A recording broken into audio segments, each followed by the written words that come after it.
amazing women who are so proud to be American women and so grateful to be gun owners and thankful for our Second Amendment rights.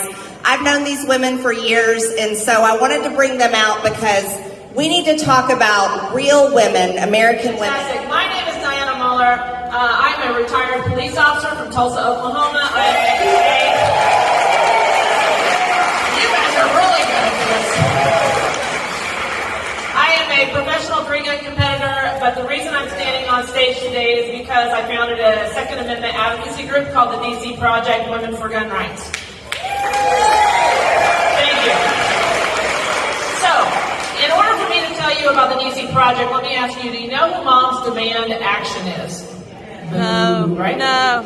I know it sounds like a dating app, but it's not. They are the commie mommies that are funded by Bloomberg. They have been terrorizing our legislators for over a decade, demanding that your constitutional rights be restricted in order for them to feel safe. Right. So the DC Project is basically a counter to Moms Demand Action. We believe that education is the key, not legislation, to safety. We believe that we are our own first responders, and we believe that gun rights are human rights. Amen!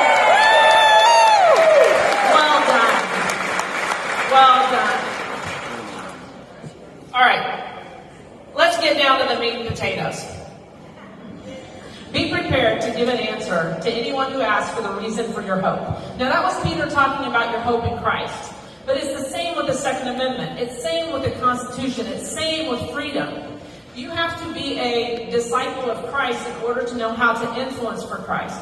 You have to be a disciple of the Second Amendment to know how to witness for the Second Amendment. You have to be a disciple of America to know how to witness for America. How many times have we been in a conversation with somebody that your jaw just drops and you are completely dumbfounded because they said something so horrible that you don't even know how to respond to that? So this is what I'm here to encourage you guys today, is to be prepared. And that's going to take a little bit of effort on your part. Now, within the Second Amendment space, there are some usual suspects. There's the assault weapons ban. There's the red flag laws. There's the storage laws.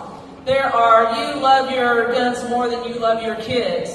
The usual suspects. So we can prepare to answer those if we put in a little effort.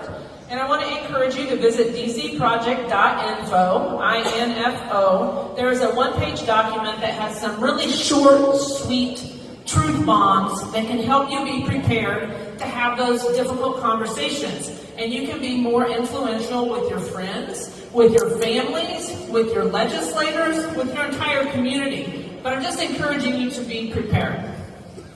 Now, the world has brought us some crazy times in the past couple of years, eh? The riots, the pandemic, the defund the police, it's really kind of put a spotlight on the Second Amendment, and it's really grown a new crop of gun owners to the tune of 13 million first-time gun owners. 13 million first-time gun owners. Now hang on, that's all great and good for gun sales, but that doesn't mean that they understand that fundamental right of self-defense, but that doesn't mean that they are on board with advocating for it. So that's why, I forgot the gentleness and respect part of 1 Peter 3:15, sir. You didn't let me down there. At the end it said, but do so with gentleness and respect. And that's why it's so important with all of these new gun owners. I'm going to tell you a shocking thing, but a lot of them are Democrats. Don't you think? A lot of those new gun owners are Democrats. So we have to put aside what we want to say to them, like, I told you so.